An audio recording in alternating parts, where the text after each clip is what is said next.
Before we start, big shout out to our sponsors, Foreign Attitude. If it ain't foreign, it's boring. So if you want to clothe the line that you feel good in, you look good in, come shop with us. Foreignattitude.com. We're not defined by society standards. We are back with another episode of Expert at Feeling. And I got a phenomenal guest today. We gonna get her personality out today. But yeah, my guest today, um, I honestly grown to love this woman. She is just so dope. She's an activist. I'm the artist. She's always looking out for me since day one. Before we was seeing each other in person, we was on the phone or via social media, and she just dope. So without further ado, I want to introduce y'all to my friend, the activist, Tanya Ward. They all fake clap for you, don't trip. In they household, they clap. Do you feel me? But how you been, man? How you been? Busy. Busy? Super. I feel it. You are always on the go, like always on the go. Even like your new venture right now. Well, you've been doing it for a minute. Banana pudding, filthy rich banana pudding. How that's been? It's good. I mean, it's kind of hard scaling up without a team, but it's a really in-depth learning process. You know it's crazy.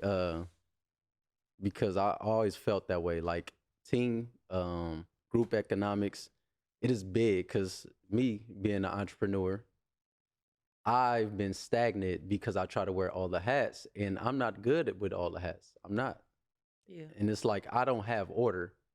So it's like I'm just going here, and there, and I didn't scale, honestly. Mm-hmm. So I definitely could see that. But I remember one time you were selling it, and you told me like, "You think I'm doing this for fun? Like I really make money off of this." Yeah. And I didn't fathom because you told me a number, but I was like, "Nah." And that is crazy. Like I always told myself, I always told people, I told the homies, my mom was like the ultimate hustler. Like she is a hustler. Like the women I know are hustlers, right? I feel like I am a grinder. I'm an introvert, so I don't like to be in people's face. But I would grind. If you need me to go do something, I do it for hours, and then I produce I'm that a way. social introvert, but I think that naturally, I just don't really like when I hear people talking about being introverts. It's kind of like, I mean, I don't think everybody is meant to be an entrepreneur. and Facts, and that's like facts. super pushed nowadays to um not work for anyone, and that's cool. I get like the concept, but Right. honestly, it's I think that what should be pushed is just to like not adopt your role in life from somebody else.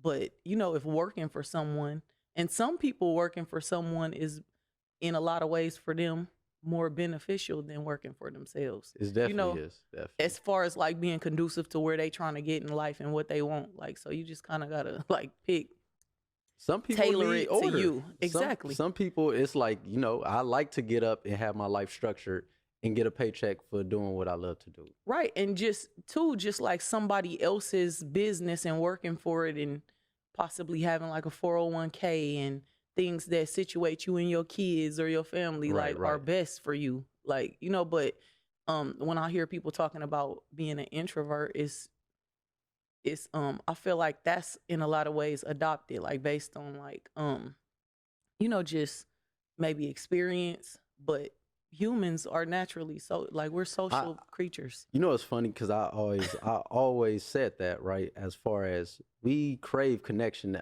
as much as like when I talk to women and they super independent and I don't need a man, I say, fam, you not needing one is hurting you more because we need like a team. We need a team regardless. And a Mhm. lot of women is catty. I've Mhm. been with my homeboys since we was knee high. Like, and my Mhm. best friend, she be like, "Bro, I wish like I was like that. I wish that women was like that." And it's not. So I said that to say we crave, like, this is like we're on this earth to interact, to to build together. You feel me? I really do just think it's based on like experience though, because yeah, we are meant to be connected and interacting with each other. I feel like, it's crazy because I feel like I can't. And when women say like I don't need a man, it's usually a woman who has experience, um, the fuckery and the bullshit, and that's what they're saying they don't need. But people, we cut off our nose to spite our face. Like we go far, we go like overboard with trying to protect ourselves from shit we scared of, and so either they experienced the fuckery or they watched somebody a woman in their life experiencing and they like, never, not me, bitch, please. Like, and then they get really hyper independent. And then it's also nothing wrong with being super able to take care of yourself, in a lot of ways for a woman. So it's just, I don't know, it's a balance, I guess, but you kind of gotta like really pay attention to like, what's influencing. Yeah. I definitely feel like like how you say the experience or they watch somebody. Me personally, in my past relationships, I was a side nigga on purpose, right? Because nobody could tell me what to do. Like, you got a nigga, so if you see me over here with her, you can't say nothing. You feel me? But on the flip side, that tarnished how I looked at relationships, because I'm like, everybody cheat. So why would I get in one? Make it make sense. You feel me? It tarnished it to where I ain't been in a relationship in years, like 10 plus. Like, I had one, it was only 3 months. Like, I haven't been in a relationship, but that's my own doing. Like how you say women go through something and they see it and they like, nah. And that's hard for me to get out of that. I want to get out of it. You feel me? Because I'm longing for it. But experience is what made me introvert. That experience, prison, because going there made me expect from other people, and I got let down. So it's like, I don't even like y'all no more like that. You feel me? When I got out, I had resentment. So people see like, you passionate, you doing this, you doing that, you hit the ground running. It was really resentment, and it was like, fuck you, I'm about to show y'all. You feel me? That's what it was. Like, honestly, that hatred fueled my fire and passion to be like, yeah, but when you was a side nigga, then you sought people who fit the criteria to be a part of that. And then now that you want a steadfast, meaningful relationship, if you can get up out of that other, belief system, then you gonna attract people who fit the criteria of being your woman. I'm picky and as hell. Not having a side nigga. I'm picky, Like boy. Like, I feel like I got out of that belief system. Honestly, like, I could decipher. Like, I see it, I'd be like, nah. You picky or you got standards? But somebody just said that today, right? Because I was like, I'm picky. It was like, it's okay with having standards. It's both. Like, I'm picky, but it's like I don't be budging sometimes. Like, I don't budge, and they be looking at me like, you go, your day, your time go come. And I'm like, nah. I want what I want. I deserve what I desire. I always say that. You feel me? But yeah. I want to talk about your upbringing, because that is the meat of the potatoes of you. That is like, I feel like that your past guided you to where you are right now. It's in a different direction, but it was a focal point in your life. So let me hear about it, or let them hear about it. I mean, what do you mean my upbringing? Like, your upbringing, how you grew up, where you grow up, because your mindset, you're an activist right now.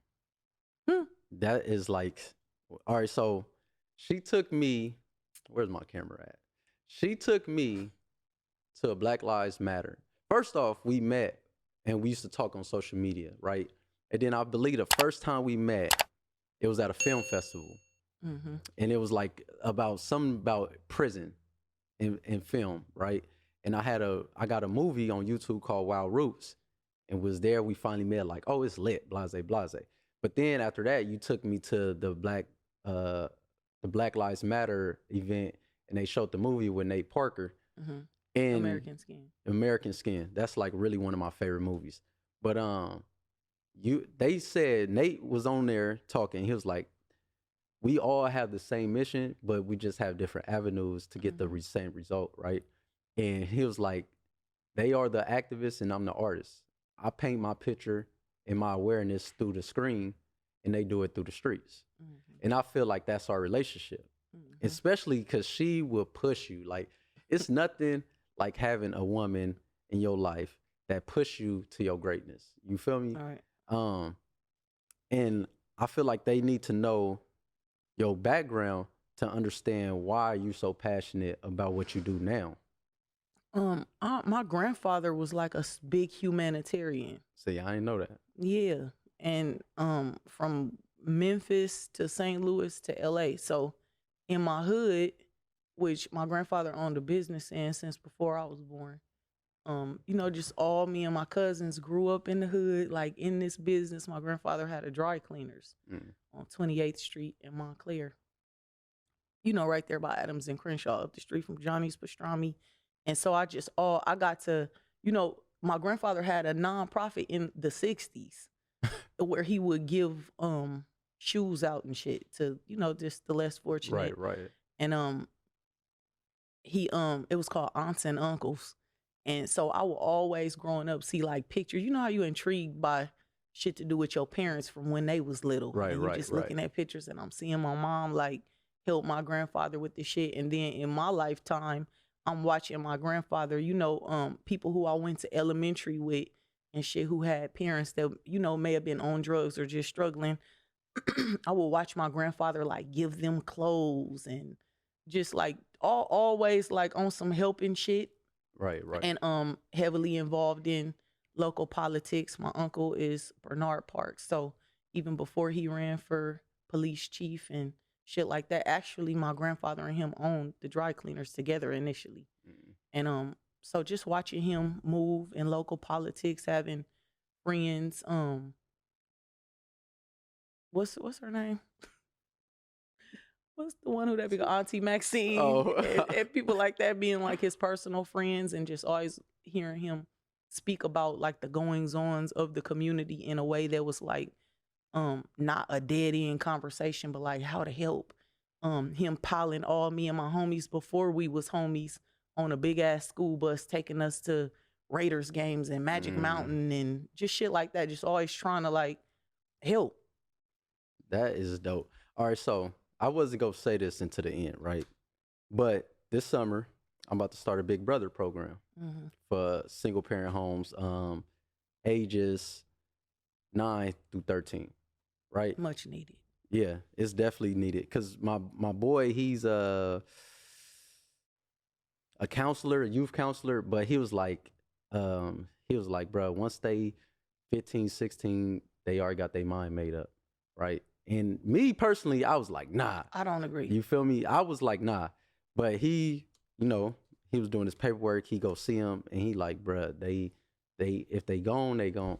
So me, cause I grew up on the fence. I wasn't committed to nothing. I dabbled in everything. You feel me? Mhm. So I felt like if somebody that I was into, that I looked up to, they could have snatched me and veered me away. You feel me? Yep. But I'm going to start that from his statistics. I'm about to just snatch them before they even could have that mindset. You feel me? Because I used to sit in prison and be like, damn, I wish somebody would have showed me that it was other ways in life. Because sitting there, I felt like I had a bird's eye view on the streets. Like the homies would call me and tell me what's going on, and I'd be like, bro, y'all go wreck yourself. Like I felt like I knew it was around the corner and they was walking around the corner. Like I had the Mhm. bird's eye view. Right. But That's that's because in jail you fasting from everything. right. That's That's what I was how about to niggas say. find religion, find themselves, and all of that. Because you fasting from all the shit in between you and your God conscience. So you there, you gonna have a bird's eye view I or what you definitely feel call. that. I definitely Yeah. became comfortable in my own skin in there to where I didn't want or needed acceptance from outer source. Like I validated myself once I went there. And then I started seeing other people that was new coming in there. They trying to use me for validation for them. Like they are boasting and bragging, and in my head, I'm like, I don't care about none of that, bro. I don't care about the war stories. I don't care about the money, like because you all of that, you are right here with me, like And all you of can that. only spend the limit on conversation. Exactly. Like we all used to say that you had all this money, but we both going 180, 220 at the store. How much money? How much more money you got? Cause I'm a match that like Right. every month. You feel me? Right. So yeah, I definitely feel like that is Even dope. though you could put money on other people's books to go in. We did that. So we definitely had packages in other people's name. Right. Right. Some people had restitution, so you Right. couldn't get Right. yours. Right. But when you said going to the Raiders game, because I never went to a professional game until I came home, and it was my boy that took me. But to have that as a youth, to have that experience, like I was thinking today after we got off the phone, I didn't know the word entrepreneur and what it meant till I was 20 years old and I was in jail, right? My daughter at 4 years old know what entrepreneurs is because I am teaching her, I am instilling that in her. You feel me? But to have that, like your grandfather picking y'all up, taking y'all on the bus, that's a different experience. And I want to give that to the youth, to the less fortunate, to the single parent homes. That's why I'm starting my Big Brother program. Right. You feel me? Because I feel like it's dope. So tell me, what is your why? Like, why do you have this burning passion to change the minds, the trajectory, the outlook of the streets? Because anytime you discover something, if you about something, you want to share it. It's like you discover fire. It's like Eureka! Look what I have found. You want to share it with other people initially. Just based off the excitement, and then next you go to thinking about, oh, it could keep them warm too, or it could cook their food or whatever, Right. with this fire. But I really just be like trying to create a model of like what I know helped me, and then I try to share it with people who kind of came from where I come from, not neglecting the fact that we individuals, because I don't really like to blanket niggas, but just to share, like, this might be able to help. So in my healing circles, I'm just thinking, we gonna have a thought-provoking conversation, because that's what worked for me. Then nobody tell me you should be doing this, or you should do self-help group shit, or you should not in a sense that like it's gonna change your whole life, but it did, just from being exposed to it and introduced to it. So I've kind of tried to create a model of what helped my life, really trying to remember in like the chronological order that I did things, so that I could recreate that for somebody else. So in my healing circles, I include all the things that I like on a whim was exposed to: hypnotherapy, neuro-linguistic programming, and then I just try to niggify it and translate it to my niggas. It's crazy. I've recently found that out, like that you study hypnosis. I recently found that out. And that was like, it's crazy, right? For one, that's crazy in itself. Like I was like, what? But for two, I used to think, I was like, dang, if somebody could hypnotize me and change my mindset to where I have no limitations, like, how we have affirmations. I am rich, I am wealthy, money flows to me easily, frequently, and abundantly. Like we have affirmations to pour into it so we can start believing it, because they say the subconscious don't differentiate reality and fiction, right? So I was like, if somebody could hypnotize me to believe that I'm rich and I could produce whatever and I have no limitation, because it's hard to unlearn and relearn. Like we are conditioned, and it is so hard to brainwash, wipe it out, and then reprogram us. Like it's hard. I can't lie. That's how I got into it. It was this program at the Urban League, and they was helping people get jobs, but I already had a job.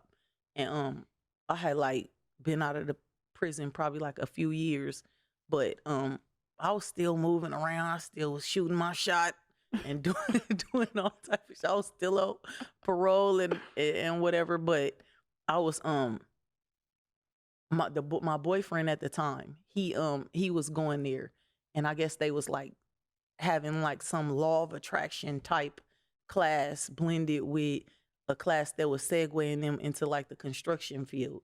And so he would be telling me about the law of attraction part. And I was just really interested initially at the fact that they was talking about like the power of language and how it could shape your world, and be careful what you say because you got to live in that, and thinking like we got that much power, we could say some shit and like it could create our world. Because in my hood, I'm seeing the toughest of my G homies, and I'm able to see that at the end of the day, like we don't got no power, because when the police pull up, niggas better fall in line. Now you got homies that's gon' no respect the police, like get the fuck up out of here, bitch, and all of that. But for the most part, niggas is compliant as fuck, more than you ever see them in the setting, minus the police. Right. In their toughest form. So I just was interested in that. So I started going just for that part of it. And I don't know. I remember wait, it was a point I wanted to make too, to something you had said. What did you say last? We was talking about hypnosis or So in this class, at the end of each of the class days, it was a white lady there named Mary Sargent, and she was a hypnotherapist. And I remember, she would offer sessions at the end, and I'm like, I ain't fuck with this white bitch. What the fuck she gonna do for me? I done been in placement, juvenile hall, and all the therapies and all the shit, and I'm just like, what can a white motherfucker really, do to assist me in my circumstance? But I went just on a whim one day. She like, just come. I went because I actually liked her. Like, during class, her explanation of theory of mind and breaking down how we got hella blind spots and breaking down subconscious mind, and in a way that it was applicable to my nigga life. Right. I went to see her, and she like, so what do you want to change, or where do you feel stopped or paused that in life? If you got a game night to attend and you want to be the one that turned it up, grab 3 Shots You're Out at 3shotsyourout.com. Last one with a shot wins. It's litty, it's engaging, and it gets you faced it if you lose. Grab it at 3shotsyourout.com. And I'm like, man, I want to stop cussing so much. So I work with her, and I noticed that so first of all, you talk to the hypnotherapist for about 30 minutes, like an hour session. Talk to him for about 30 minutes. You share what you want to work on or what's up with you in your life. And then, they put you in the hypnotic state. But it was nothing like stage hypnosis, like people think, like she could make me cluck like a chicken or some shit. It's not that. I was curious. Nah, it's not that.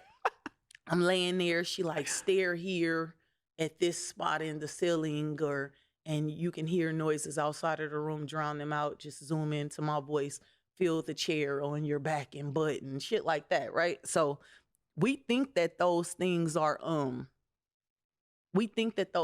simple for us to do. Look here, feel here, hear there.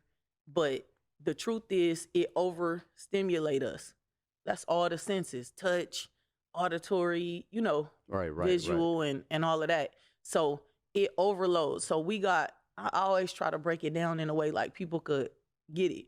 But it's like, just imagine your mind as a circle, and then at the top of the circle, and it's your mind, not your brain. At the top is 12%. That's your conscious mind. That's what we talking to each other with right now. Right. And then the 8% at the bottom is your subconscious mind. That whole big ass piece. That's what we really operating with.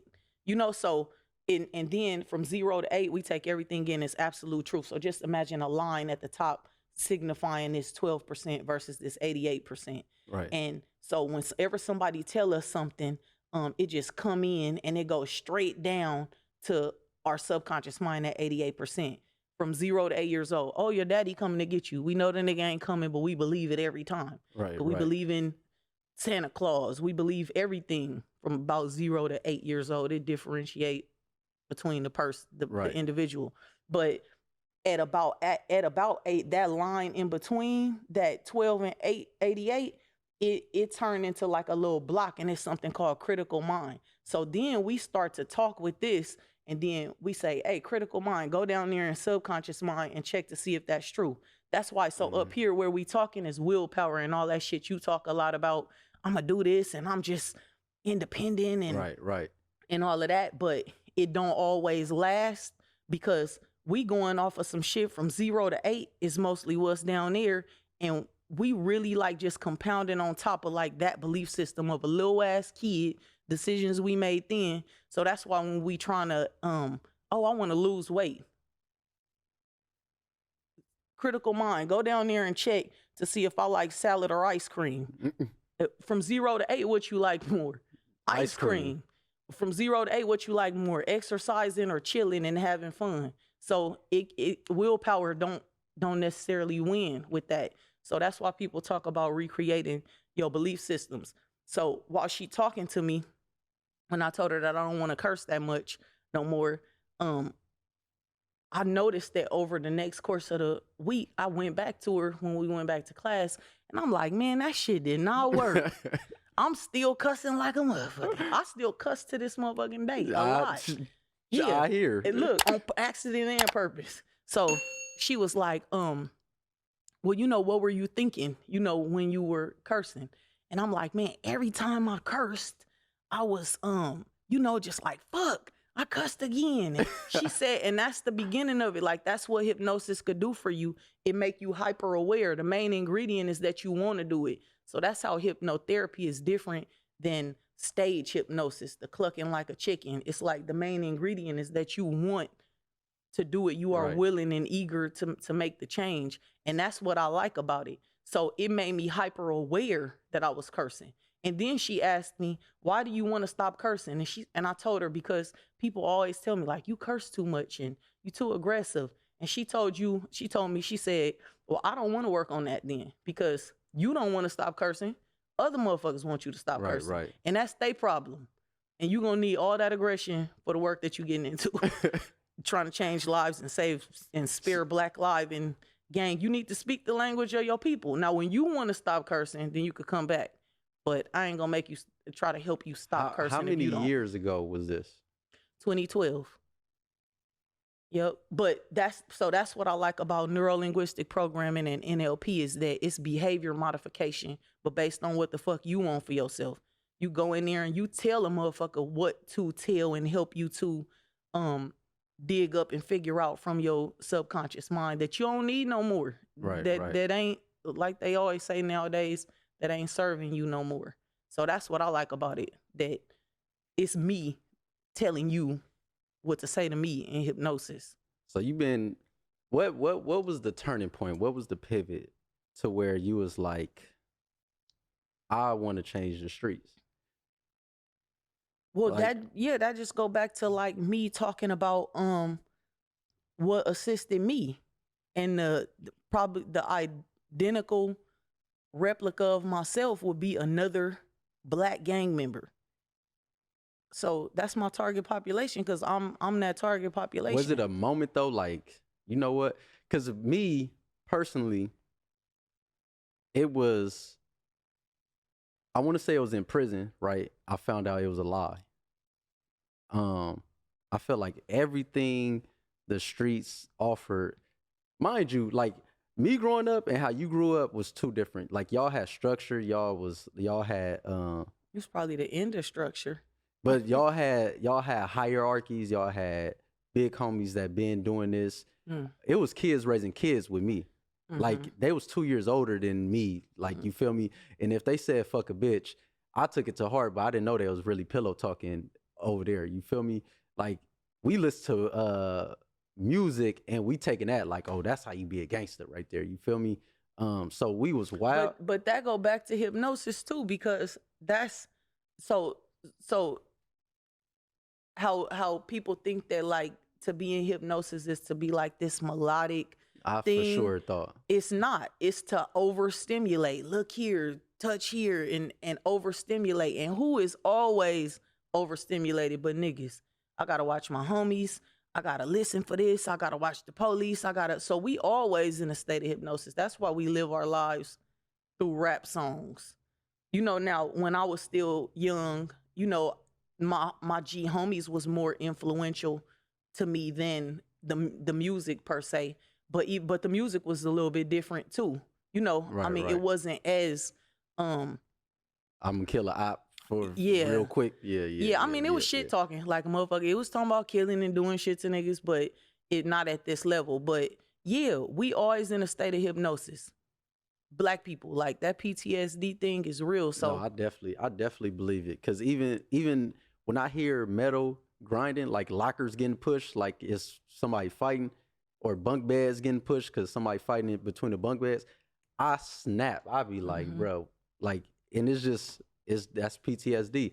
But I said that to say that was my turning point in there, because I felt like everybody felt me and it was a lie. But then on the streets, I was gone for 6 years. I come back and nothing changed but the buildings.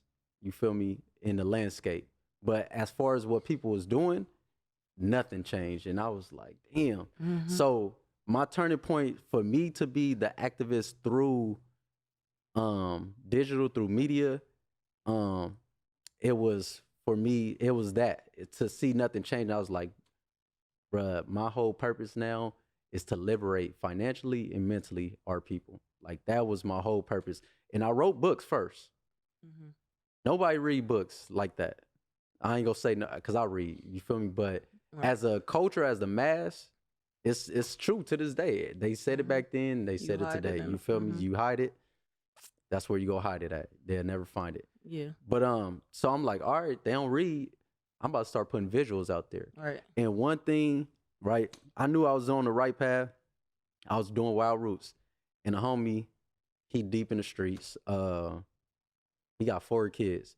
But I'm frustrated at the homies because we filming, but they meeting up like this they first time seeing each other. Like, fam, we got work to do. Like, y'all buddy, do that on your own time. You feel me? Mhm. And I'm pressing to the point that I want to call phase. Like, we about to go outside and a couple of us about to catch a fade.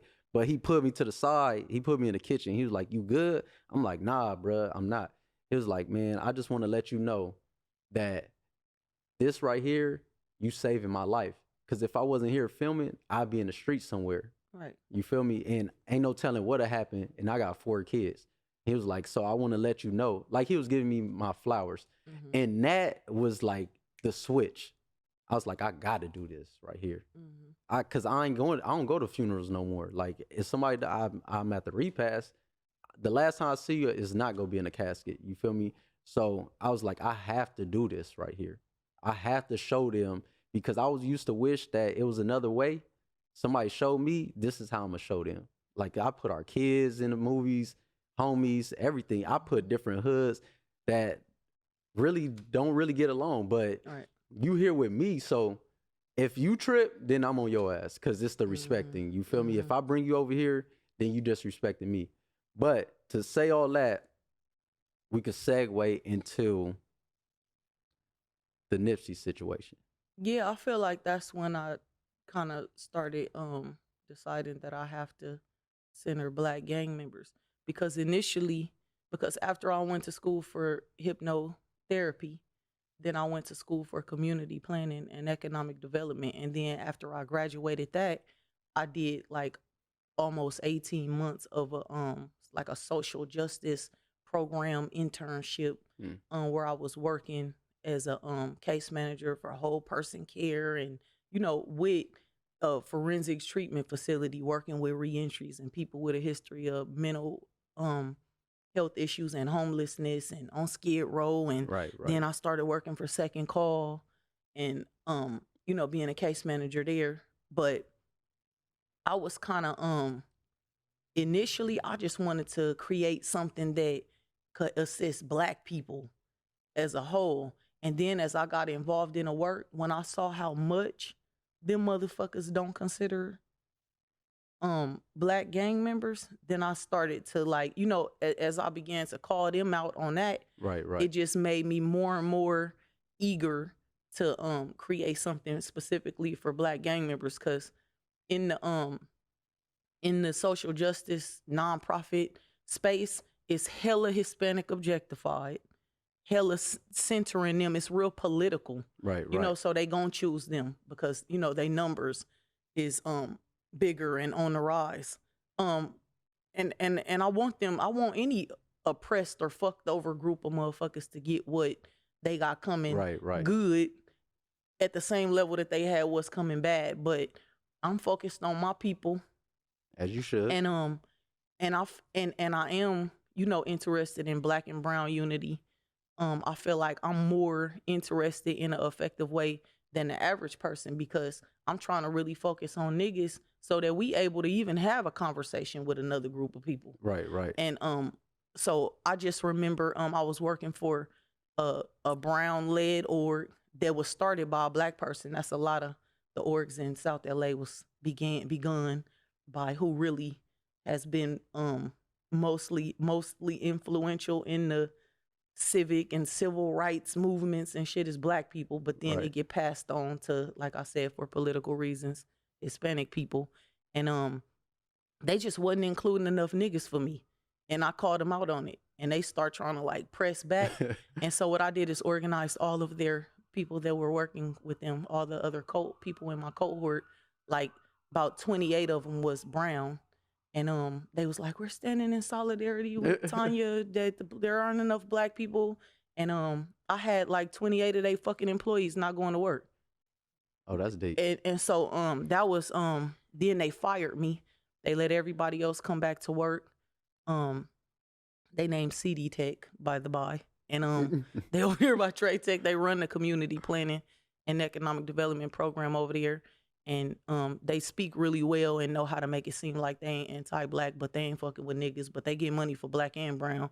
But they let everybody else go back to work, fired me. But again, I was an intern, so I wasn't protected by any employee law, so they got away with that.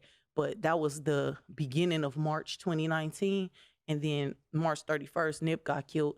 And then I just immediately hopped into action. And by April the 6th, we had spent 2 days together. I called AD up and I told him, you know, let's get some niggas from different hoods together on Slauson and Crenshaw. And you know, kind of try to get a different listening from the media. They got us over there looking like savages when really we in pain.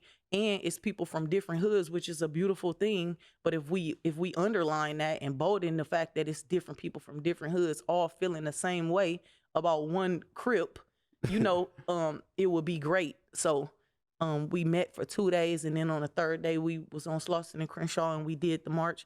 Did I get, you know, credit? Probably not, because it's a male dominated occupation and, you know, niggas gonna hop in the forefront.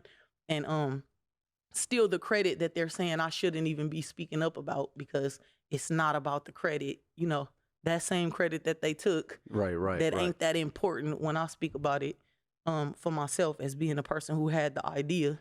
And but it is important because then I would have got the resources to better continue the conversation. Definitely. And I'm not saying it flopped because of that, or it kind of died down because of that, but it died down because the motherfucker who had the most fire under their ass to actually make that happen, which was me and AD, didn't get the resources to continue it. It was the people, the other people, the people who got invited to the shit, really. Was it pushback with that in the beginning? Before y'all actually had to walk? Well, we only met we literally met 2 days. Like I was up north. I was in Oakland when Nipsey got killed. And I had woke up and I had woke up to a gang of text messages from people, because I know the nigga in real life. Right. And so they texted me like, that nigga Nipsey dead. But when I looked on social media, they was still saying, we hope he makes it and he got shot. They wasn't saying he was dead yet. And so I'm like, damn. So I drove back home because I was in a rental. I drove back home, and on my way, I just was thinking, and I called AD. I'm like, nigga, how we always be saying, like, if we could get along and nigga, we participated at the level we did, we need to figure out how we could like transfer that energy, nigga. And he was like, no, I'm on the run. Police just kicked my bitch door in. I can't do none of that. I can't even go over there. And you know, the police out there. And I'm like, nigga, if they kicking your bitch door and you're going to jail, and do you want to go on a good foot or like a regular old nigga? And so he eventually gave in. And by the time I got back, he was ready. And then I told Skip from Second Call, I'm like, do you still got the keys to Chuco's over there on Florence and West? He like, I got a meeting at the time you trying to get the keys. And I'm like, yeah, but I don't need you there. I just need you to open Right, the right, motherfucking door, right. nigga. And then he of course he stayed because Skip likes attention. But anyways, yeah, he stayed and he helped. He invited like vital people to the conversation, and then we made it happen in 2 days from I, there. I feel like that was beautiful. Like every section, even like Compton, like I seen homies from Compton like just talk about it. Like everybody was like, dang, we should start. How you say it? How you word it? Because you don't say peace treaty. What you say again? A non-aggression agreement. A non-aggression Well, I agreement. got that from the homie from A Trade. I was trying to come up with a word that and I learned that in hypnosis, like, you know, to say words that people can mirror and they actually like accept. Niggas ain't really accepting peace, and we've been taught war. So um baby Spike from A Trade, he was like, we could call it a non-aggression agreement, just because I kept saying, man, I just want it to be like, if a nigga ain't fucking with you, don't fuck with them. Right, You right, see a right. nigga getting some food, leave him the fuck alone. But at all means, spare your life if you feel in danger. Now, I ain't out here not living in reality. Talking about, let's hold hands. I was telling niggas, like, I advise y'all look real happy to see each other and be friends outside of jail. Because, Right, you know, right. niggas be killing the fuck out of each other on the street, but be friends as And fuck buddy, in jail. buddy. But I Yeah. told them, I wouldn't advise y'all to be getting high and drinking together and visiting each other hood. That's an accident waiting to happen. Right, right. Now, individually, y'all could, you feel me? But don't be trying to go for the gusto. I definitely felt, because you know that is the goal. Yeah. That's the goal for us. For us to be like back in the day when you used to have the barbecues and the water is going and kids is running and just black people being black people. Yeah. Like that is the goal. I don't even go to parties like that no more, Hell because I'm like, no. bruh, I'm not playing around with the play around. Like I'm not putting And I myself don't care how tough you are. On a whim, you could be your motherfucking ass up out of here. facts and fast. Like Yeah. I don't play with that. But I commend you for that, because I remember you was like, bruh, I was there, I helped started it, I was the one that made the call, and they just leaving me out. I remember that. I remember that. But I was like, this is dope. Because when Nip died, mind you, Nip was big to the culture. Like he was huge. And a lot of people wanted to do something, organize something, right? But I'm like, bro, if y'all ain't been doing it before, this go die out. This not gonna be y'all passion. Y'all go get me started and take away time from what I'm really doing. And I was like, nah. Like a lot of people wanted to organize something. I was getting put. But I don't think that that's true, that it would die out because of that. I feel like, and I don't feel like it's dead or it died out. No, I'm talking about the people that wanted me to help organize some stuff. They not talking about it no more. You feel me? This is not their passion. Like liberation for my people is my passion. So when I don't write. I'm conscious on the content I put out as far as web series, movies, because it's a message, but I'm not message driven. Because you gotta trick them. You gotta put the medicine in the candy. You feel me? We love to get entertained instead of educated. So I entertain them. Yeah, it's easier. But I put the medicine inside that entertainment. You feel me?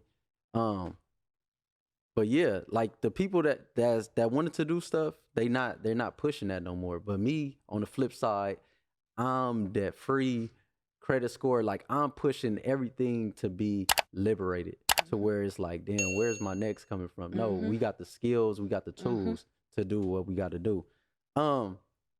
But I feel like it's significant, right?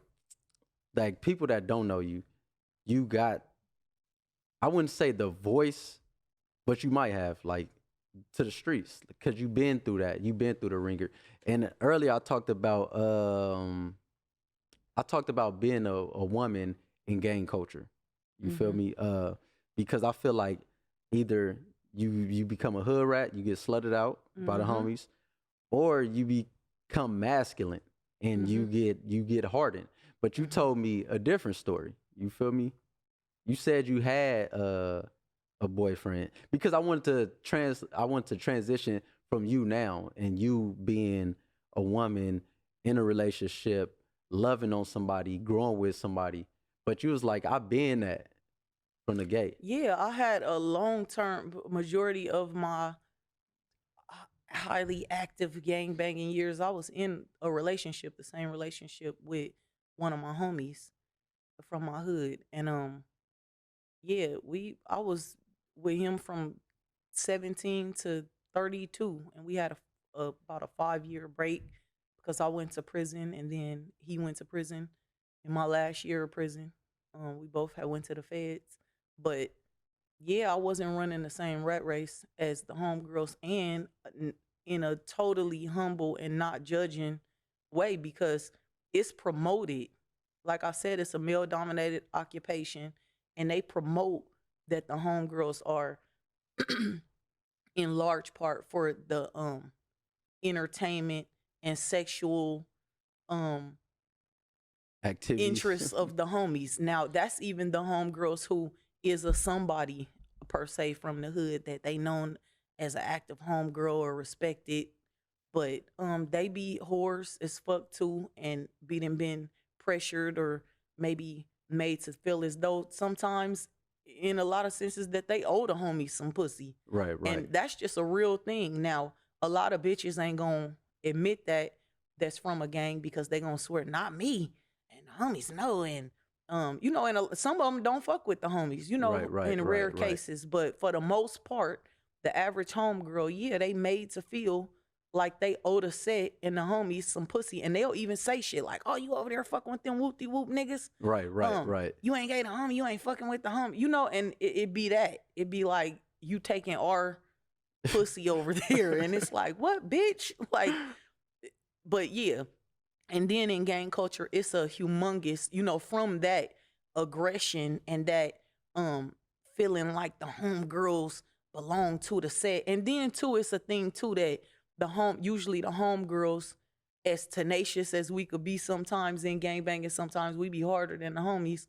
A lot of times they loyalty to the set be more flimsy, because when you do enter a romantic relationship, the man is the lead. So if you fuck with an enemy hood nigga, then he be dissing the set, and you know the homies are questioning your loyalty to the set. So I get it, but with that aggression of feeling like the homegirls belong to the set, it's a big ass fucking rape culture in gangs historically. Yeah, as fuck. It's deep. Yeah, in It's every deep. hood. I believe it. Yeah. I've heard this. Like I said, I didn't grow up the traditional gang. Like, my homies down there started their own and then just got big. You feel me? But to see that and to interact with other people, it's like I could see it. I could see it through parties. Like, you know, you got the old school cassette tape, not cassette tapes, but the what is it? What was the tapes back in the day? Not the DVDs. No, the videos, the VCRs. Oh, VHS? Yeah, those. You got those parties though. You got parties on them that we could watch, and it was like, yeah. You see a nigga muscle facing in the background watching the bitch that ain't even his bitch. One nigga got his whole arm around her neck, like, nigga, this is your homegirl, fam. Chill. You feel me? Right. But yeah, man, it's deep. I want to say, we know your why. What is the end result that you want to see? Well, like you asked me, like when did I start feeling like I had to, like, I guess, center black gang members? It was then, like at the time that Nipsey got killed, when I had just gotten out of the relationship. I was just about to say your bad toxic relationship with the organization. Then it just made me not be willing to work for any nonprofit organization, period, because I don't fully align with what they own. And then I just, like I said, we be extreme. So I said, I'm just gonna really center and be real specific to who I'm talking about. I'm Right, talking right. about black gangbangers. And and I probably need to stop saying members and start saying bangers because I'm really interested in who's still active. But yeah, I felt then like I had to center us, but now I don't feel like I have to do a motherfucking thing. And I don't believe in purposes and having a purpose and all of that because whoever in charge, God, Buddha, Allah, I don't know. But my purpose I feel like is already fulfilled. If the person in charge or the being in charge say I could be here, my purpose already fulfilled and I just don't feel like I have to do nothing. But I want to spend my time here just having thought provoking interactions with people, and I do it through the healing Right. circles, and the end result is just to, like I said, provoke thoughts and recreate what helped me elevate, and I, that de- is the shit that we talked about. I definitely been to one. It was at the beach, and it was a first. We wrote down, we wrote down things we want to get rid of. I Hmm. believe, right? The letting go moving Yeah, forward and then bonfire. we threw it in the fire and let it burn. I remember you was like, I was a hater, like you was saying that, like, but for somebody to have that accountability, you feel me? Hmm. Because I feel like in the streets, street niggas is over emotional, right? Hmm. But we won't admit that. Well, I ain't even gonna say we, cause I'm removed from that. They won't admit that. I'm sure you got a lot of things you don't admit. I think I'm emotionally oppressed. Like they say, I'm Hmm. emotionless. Like really, Hmm. but they are over emotional, and we want to admit it. And I'm like, bruh, to have accountability is bigger than it says so much about your character. It's like for you to be accountable. So when you said that, like I'm a hater, everybody love haters, but they would never admit that they're a hater, and that was deep for me. Like you was like, I'm a hater. I don't want to be a hater no more. And you was explaining like just certain things that a hater do. You feel me? Hmm. Um, by minimizing somebody else's success or progression. It You feel was me? more so for me that I can be and I mean just because I threw it in the fire don't mean it's totally gone. It Right, did, right. like I said, make me hyper more aware of when I do it again. And have I toned it down? Yeah, but I was more so talking about when I don't like somebody. That if I hear anything bad happening to them, or I'm just like, that's what they get. Mm, That's still hating. definitely. Now, not and then in that too, would I not as much celebrate a motherfucker's success if I don't like them? Yeah, I tone it down, and that's some hater shit. So I was really talking about that. Now my friends and the people I like, of course, I'm like bigging them up, Right, but right. I'm still a hater if I'm hating. Period. I So definitely feel that. Um, I definitely want to know what's next. What is next? Because you got the filthy rich popping. mhm. Somebody need to invest. You feel me? So so we could get this mission pushed. Where my camera at?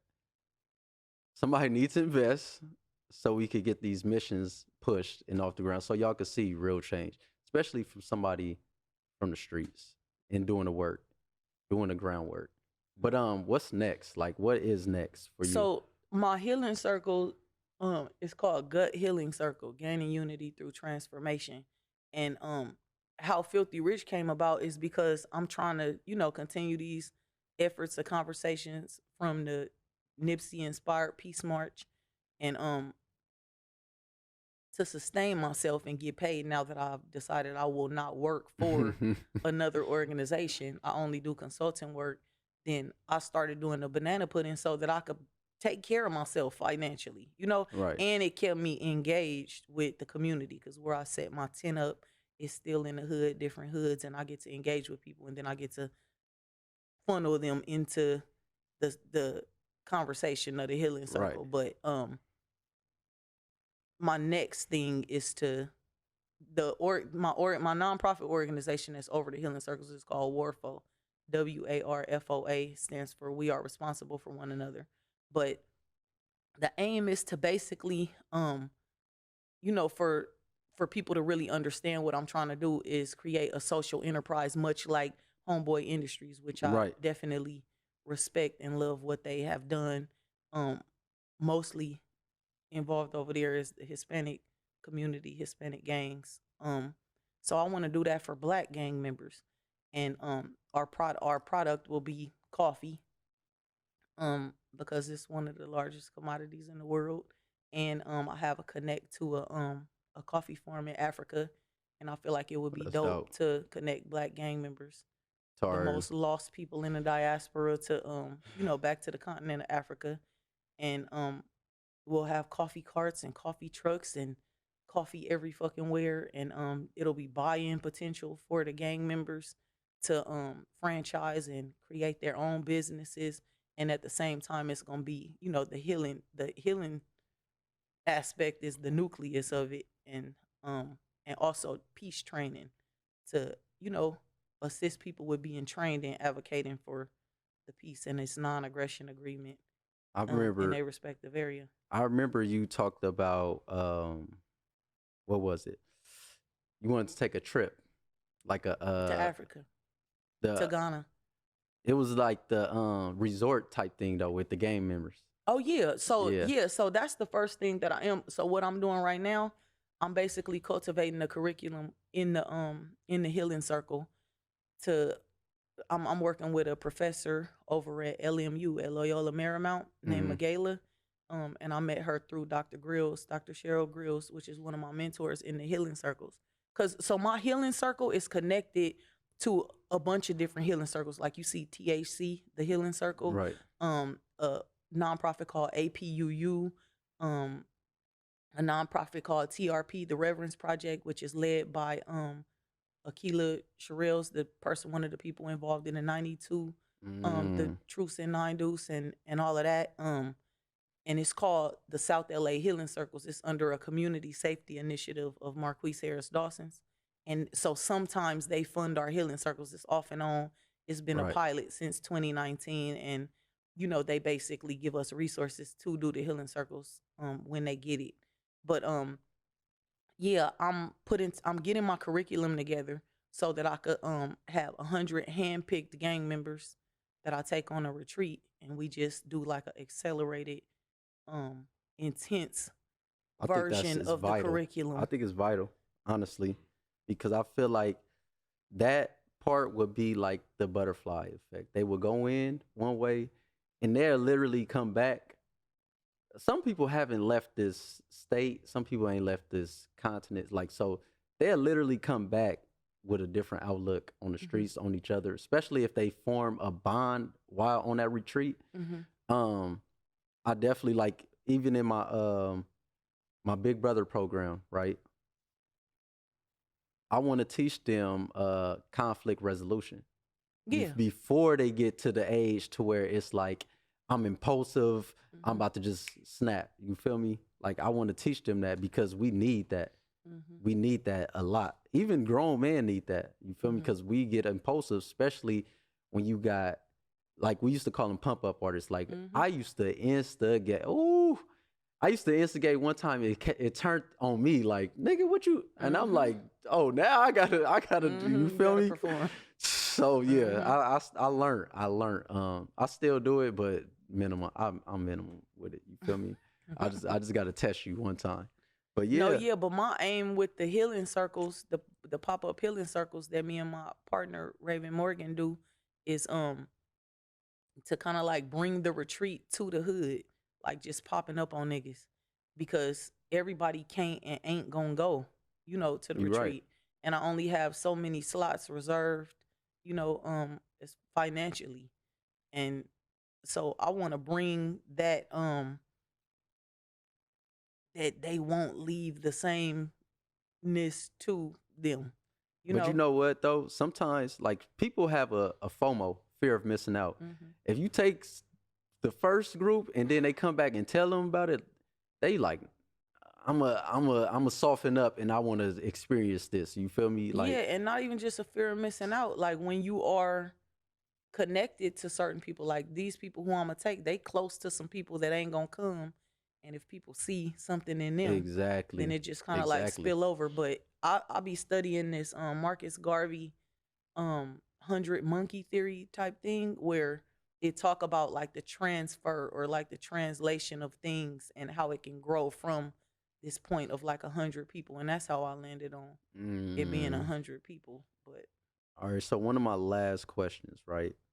Because I remember you told me, but being from the streets and being from the section you from, mhm. right?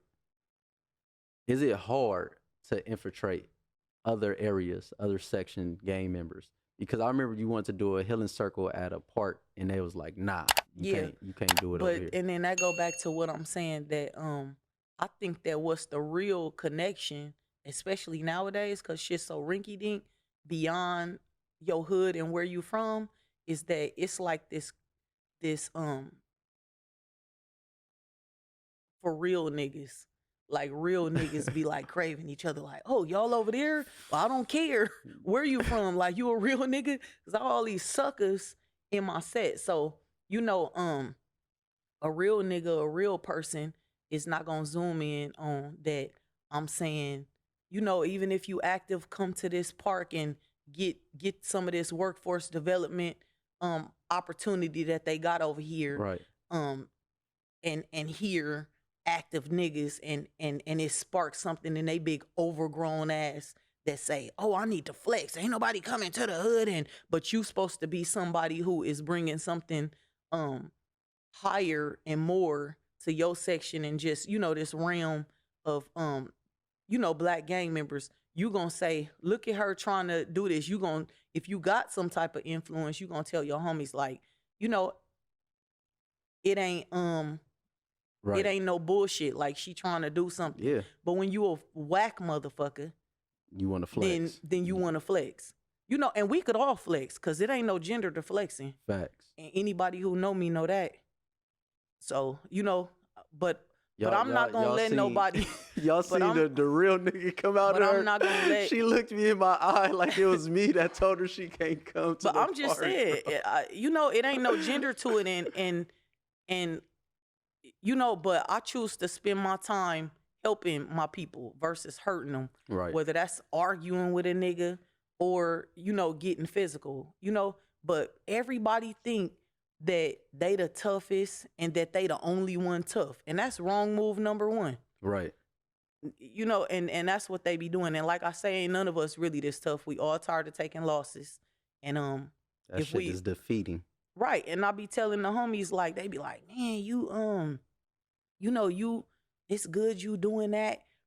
But you know, we ain't really fucking with that and call us when shit don't go your way. I'm like, why I'm gonna call you when shit don't go my way? If you got that for me, why you don't have it for me before it go the wrong way and help me make it go the right way? Right. Right. But I tell them all, like, you gonna be ready for what I'm talking about, me and other people who talking about this.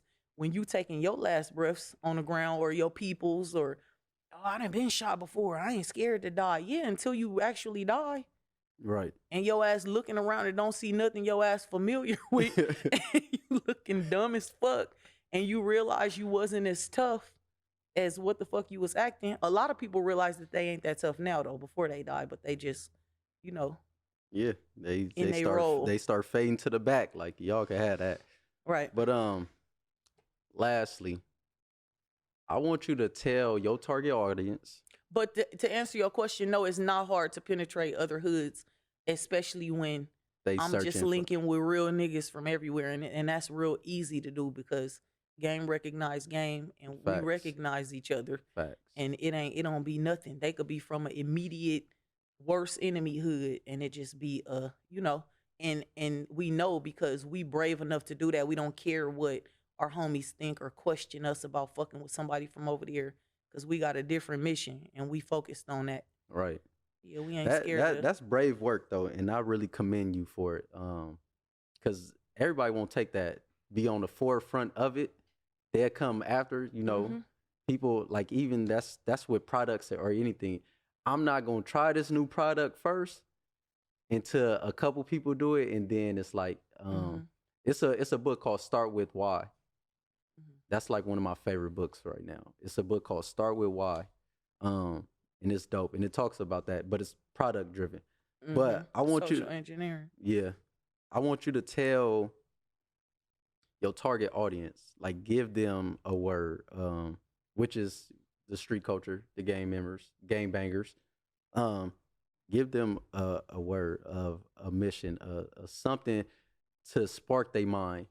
Like if they was here right now and you wanted to have that thought provoking conversation, what would you say to them? Because they I definitely listening.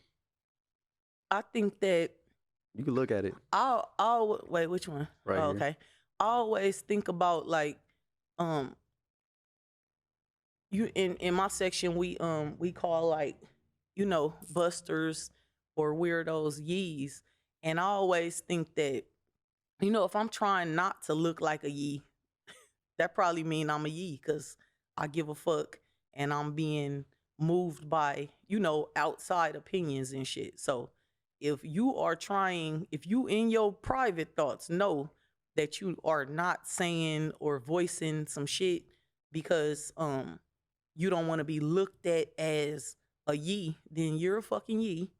And yeah, you already not what you trying to look like anyway. And the codest is that your thoughts or your beliefs behind those thoughts are probably not yeeness. Like it's just your true self shining through. Like that's your brave self, not that weird Facade. unnecessary hurting somebody and acting like you want to go out and risk it all for people who you care less about than the people who gonna be sad when something happened to your dog ass.